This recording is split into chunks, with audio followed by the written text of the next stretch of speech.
warahmatullahi wabarakatuh. Saya salah seorang warga Kampung Daya ini ingin melaporkan kejadian sesaat setelah banjir, dan ini merupakan kawasan banjir yang terletak di Desa Daya Ande, dengan lokasinya di Dusun Palu. Dapat kita lihat ini merupakan jalan penghubung antara Desa Daya Ande dengan Daya Sintahap dan juga tembus ke kantor Camat Pila. Seperti kita lihat sekarang ini setelah banjir, airnya sudah mulai surut, namun lintasan ini belum bisa dilalui oleh kendaraan roda 2 maupun kendaraan roda 4. Dan sampai saat ini aktivitas warga masih tetap membersihkan rumah-rumahnya masing-masing.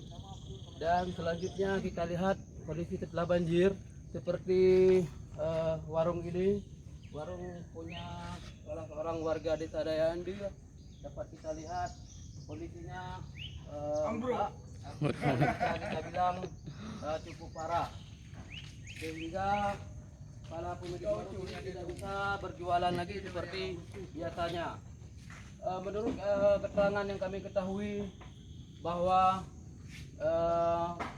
pemilik warung ini tidak sempat memindahkan barang-barang berharga milik beliau seperti beras dan alat masak lainnya.